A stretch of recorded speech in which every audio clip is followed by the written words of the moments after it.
I thought I would share with you my first, what I would consider message from God. It's real funny about how when you're younger, maybe now too, when you're younger, how powerful it feels to have everything you want. And all the times that I had everything I wanted, I was never happy, so I kept wanting more things. And things would fill that need at first for a week, for a month, and then it became for a day, and then it became for an hour. So pretty soon I was going overseas to Hong Kong and China and Taiwan, buying merchandise, and I was doing the POP, the point of purchase, and selling it, and became very successful real quick. And then all my world started changing. And when it changes, it goes so fast, you don't know what to do about it. And what happens is you apply all the old methods to correcting it. So then it goes really fast. And one time I was flying back from Hong Kong, and that flight is a long flight as you come into California. So all of a sudden this voice, and this was the first time that I believe I really connected to what I perceived was my higher self or God or whatever. At the time, it was God. And it said, you will do a hologram of Jesus Christ. They will look at that hologram. And because when you look at a hologram, it uses both sides of your mind, they will remember who they are. End of transmission. I really don't like end of transmission. How many of you feel the same way? So they gave me the money, and I started doing this. So here's what I thought. This was back in 1982, 1983. What I thought I would do is, I got the message from God, and I got the money. I got God's money. So all I have to do is go find a God artist, and that artist and God will channel through that artist, and I will get this hologram. Now, one of the things that was happening to me during this period of time, it lasted about a year before I got, 9 months before I got the third prototype. But I was having dreams for the first time in my life about outer space. And every night I would go to outer space. I couldn't tell anyone because I live in a business world and I didn't have any metaphysical friends. I didn't even know what they were. I didn't have anybody to talk to. And all of a sudden, every night, here's what happens. I go to sleep. I wake up. I'm walking down this aisle in this spaceship. Everybody's saying hi to me. Hi, hi, hi. I walk into this door. It opens up. There are seats down like a theater style. We sit in the most comfortable chair, and there's about 50 or 60 pictures on the screen that we're watching simultaneously. Who are you going to tell that to? So I do this hologram, and I'm looking at it after, I've looked at it for a long time. In about 2 weeks I've had it, and I'm looking at it, and I turn the hand. So if you look at me, you'll see that his left hand comes out. If you turn the hologram slightly to the side and look in this way, right on his sleeve, you will see that spaceship. It looks like a barbell, just like this. Well, folks, my dream just became physical in my hologram. How can that be that what I'm dreaming becomes physical? Then the next thing that happened in that hologram, if you look at the thorns, they've turned into dolphins. So what's happening with that hologram, as I change, the hologram changes. What I'm saying is the universe is holographic, and every time you change within here, the universe changes.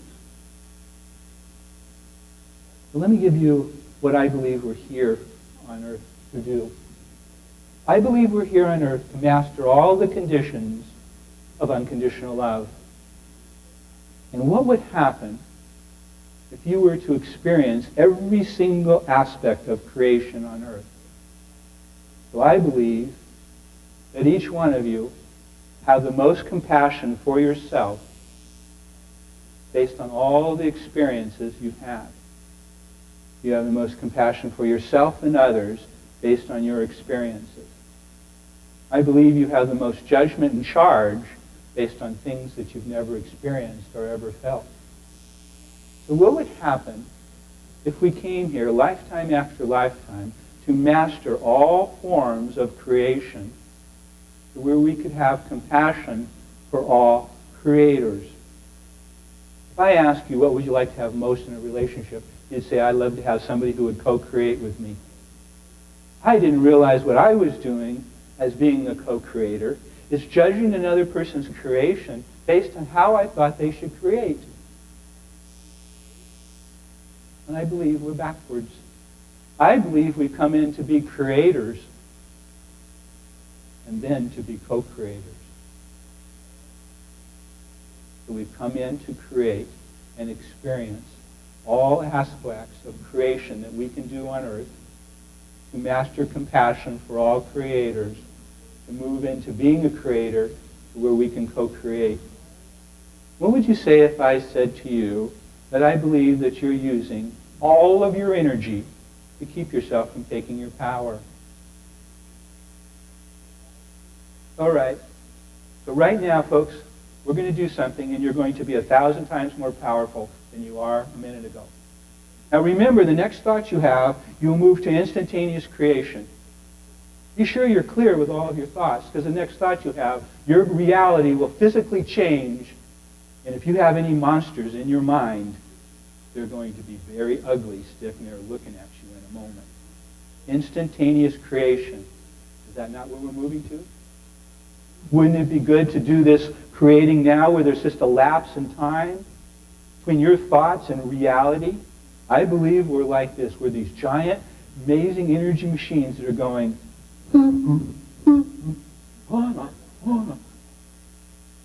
I'm going to share with you the most valuable information that I have accumulated over my 12 or 13 years on this path.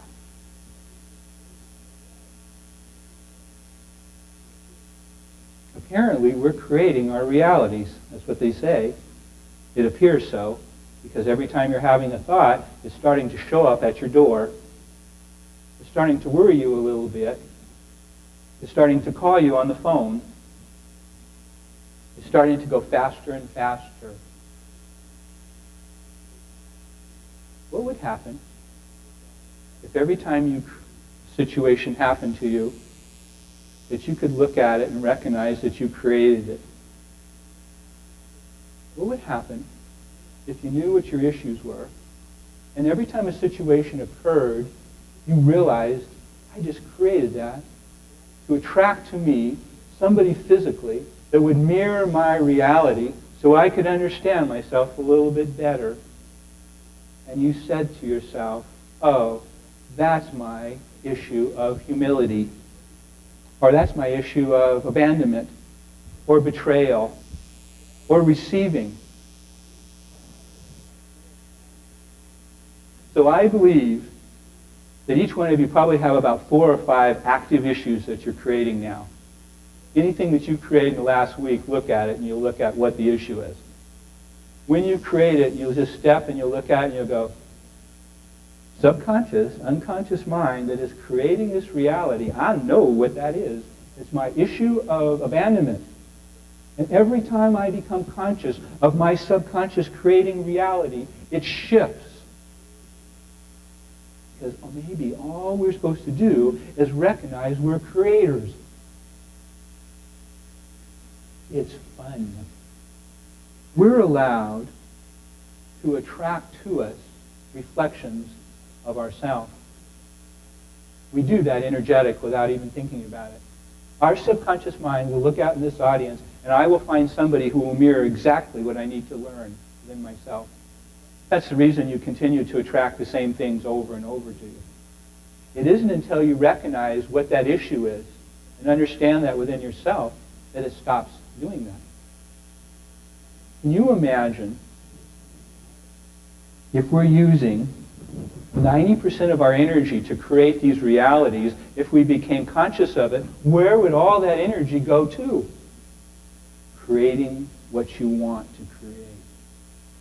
The next time you're in a situation, you recognize it, and it'll allow you to step back, and it will allow you to witness what you've created. And you can have a choice whether you want to participate or watch.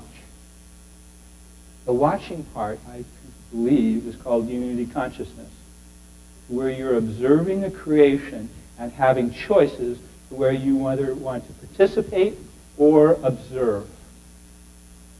So I ended up losing all physical things, fell to the side.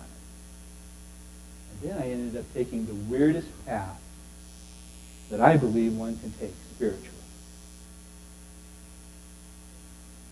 All the things that I'd ever created no longer had any interest to me. Owning things, fast things, flying things, rock and roll things. But when I got into this path, and all of a sudden I started working with energy, or what people said in their minds, it was the most amazing thing that ever happened. Every single thing that every one of us are going to tell you today is true. And there's also probably another 1,000 truths that go with that. It's each one of our perceptions of that. What's important, if we're here to experience all creation, is to allow another creator to create without judging their creation, without wanting to make them like you. They're absolutely perfect. And unless somebody asks me for help, I will have love for them and compassion for what they've created. And I will not come into their space. Everything is right here with us. Once we let go of our ideas and be in that flow, everything can flow through us. It is those ideas that we hold on to, that your beliefs limit those realities. And those are called changes. And that's what we're going through right now. The harder you hold on to something, the more difficult it's going to be letting go. What if I was to say the fourth, fifth, and every other dimension was right here at this time? We're in a holographic universe, and everything happening all the time within yourself. When you love yourself and have compassion for others and love for others, it will allow it will allow a creator to create, and it's the most beautiful thing that exists on this planet we call Earth.